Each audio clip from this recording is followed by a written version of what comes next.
बाबरी मस्जिद केस के फरीक इकबाल अंसारी के अयोध्या छोड़ने के बयान पर सियासत तेज हो गई है। 24 और 25 नवंबर को अयोध्या में हिंदुओं का धर्म सभा होना है, जिसकी वजह से अयोध्या में माहौल कशीदा हो गया है और मुसलमानों में खौफ का माहौल देखा जा रहा है।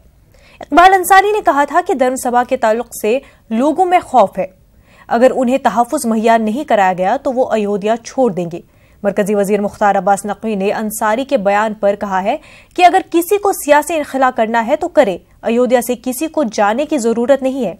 वहीं यूपी के नायब वजीर आला केशव प्रसाद मौर्य ने कहा है कि रियासती हुकूमत सबको बुनियादी तहफ़्फ़ुज़ फराहम करेगी।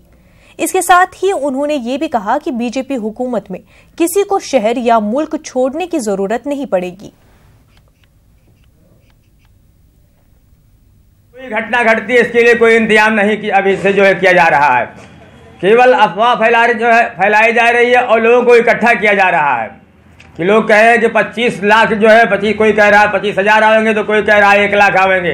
अयोध्या में ऐसी स्थिति को देखते हुए हम सरकार से मांग करते हैं कि अयोध्या की सुरक्षा भी बढ़ाई जाए, अयोध्या के मुसलमानों की सुरक्षा बढ़ाई जाए। इसका इंतजाम कोई सरकार करे और वरना हम जो है 25 तारीख से पहले अयोध्या छोड़ देंगे। उन्होंने कहा कानून व्यवस्था अगर सुरक्षा नहीं दी जाएगी तो हम अयोध्या छोड़ सकते हैं। भारतीय जनता पार्टी की शासन में किसी को प्रदेश नहीं छोड़ना पड़ेगा, देश नहीं छोड़ना पड़ेगा। देखो, किसी को पलायन करने की जरूरत नहीं। देश का, ये देश सबका है और देश जो है वो, और देश सबका है और वो देश के हैं, इसलिए जो है वो पलायन करने की जरूरत नहीं है। पॉलिटिकल पलायन अगर किसी को करना है तो उसकी मर्जी है। मौलाना खालिद रशीद फिरंगी महली ने इकबाल अंसारी और अयोध्या में होने जा रही रैली के ताल्लुक से बयान दिया है। उन्होंने कहा कि कानूनी नज़्म-ओ-नस्क़ पूरी तरह से कायम दायम रहे। इस तरफ हुकूमत को भी और एडमिनिस्ट्रेशन को भी ध्यान देने की ज़रूरत है और इस बात को यकीनी बनाना चाहिए कि वहाँ पर ना हिंदू ना मुसलमान किसी का भी ज़र्रा बराबर भी नुकसान ना हो, लॉ एंड ऑर्डर पूरी तरीके से कायम रहे।